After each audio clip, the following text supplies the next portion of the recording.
સિંધુ સુખ રાશિ. દરેક વ્યક્તિની કામના સુખની છે સાહેબ, યાદ રાખો. આપણે બધા જીવનમાં સુખ ઈચ્છીએ છીએ. સવારે ઉઠીએ તો રાત્રે સૂઈએ ત્યાં સુધી જે કંઈ પણ કરીએ છીએ એના પાછળ આપણો ભાવ છે સુખ મેળવવાનો. બ્રશ પણ સુખ મેળવવા માટે, સ્નાન પણ સુખ મેળવવા માટે, નાસ્તો પણ સુખ મેળવવા માટે, નોકરી પણ સુખ મેળવવા માટે. જીવન પર્યંત માણસ જે કંઈ પણ કરે છે સુખી થવા કરે છે. કોઈ દુખી થવા કશું કરતો. બધાને સુખ જોઈએ છે, શાંતિ જોઈએ છે, આનંદ જોઈએ છે, અને એ પણ કેવો? પરમેનન્ટ. પરમેનન્ટ જ જોઈએ ને. એવું જોઈએ ઈચ્છીએ કે ભાઈ હમણાં કલાક સુધી સુખી રહીએ પછી દુખી થઈ વાંધો નહીં. પરમેનન્ટ સુખ જોઈએ છે બધાને. પરમેનન્ટ શાંતિ જોઈએ છે, પરમેનન્ટ આનંદ જોઈએ છે. પણ તકલીફ ત્યાં છે, ચાહ ગલત નથી, રાહ ગલત છે. રાહ ગલત છે. કેમ? જો રાવણને પણ શાંતિ જ જોઈતી હતી અને શૂર્પણખાને પણ સુખ જોઈએ છે, શાંતિ જોઈએ છે, આનંદ જોઈએ છે. ચાહ ગલત નથી રાવણ અને શૂર્પણખાની, રાહ ગલત છે. સીતા એટલે શાંતિ. રામચરિતમાનસમાં સીતાને કહ્યું છે શાંતિ સ્વરૂપા છે. એટલે રાવણ કોનું હરણ કરીને લઈ ગયો? શાંતિનું, સીતાના રૂપમાં. પણ એને જે માર્ગ પસંદ કર્યો તે શું હતો? ગલત. ચાહ ગલત નહોતી, શાંતિ તો દરેકને જોઈએ છે. પણ એને જે રાહ અપનાવી, જે રસ્તો અપનાવ્યો, જે દંભ કર્યું, જે પાખંડ કર્યું, એ ખોટો રસ્તો હતો. રામ એટલે કોણ? તો કહ્યું જો આનંદ સિંધુ સુખ રાશિ સી કરતે ત્રૈલોક સિપાસી સો સુખધામ રામ અસનામા. રામ એટલે સુખધામ છે, રામ એટલે આનંદ છે. શૂર્પણખાની ઈચ્છા ગલત નથી, અને રામને ઈચ્છા નો ડાઉટ. દરેક માણસ સુખ માંગે છે, કોણ નથી ઈચ્છતું? દરેકને આનંદ જોઈએ છે.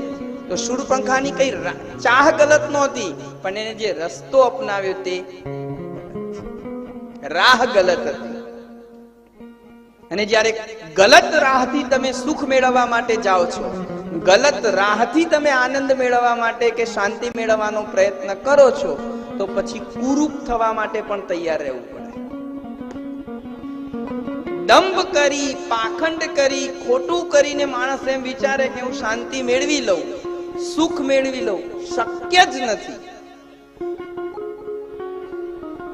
શક્ય જ નથી.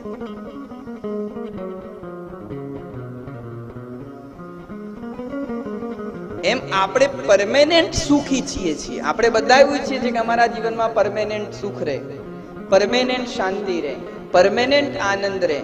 પણ એ માગીએ છે કોના પાસે? ચાહ ગલત નથી, રાહ આપણા બધાની ગલત છે. તમે મેડિકલ સ્ટોર ઉપર જઈને એમ કહો કે 2 કિલો ચોખા આપો, તો આપે? મેડિકલ સ્ટોર ઉપર જઈ અને કોઈ વ્યક્તિ 2 કિલો ચોખા માંગે તો મળે નહીં. પેલો કહેશે કે ભાઈ અહીંયા દવા મળે, ચોખા ના મળે, એના માટે કરિયાણાની દુકાને જવું પડે તમારે. અહીંયા દવા મળે, ચોખા ન મળે. પણ પેલો કે ના, ચોખા આપો જ આપો. આપે પેલો, માથા પછાડે તો પણ મળે મેડિકલ સ્ટોર ઉપર. ત્યાં દવા મળે, ચોખા ન મળે.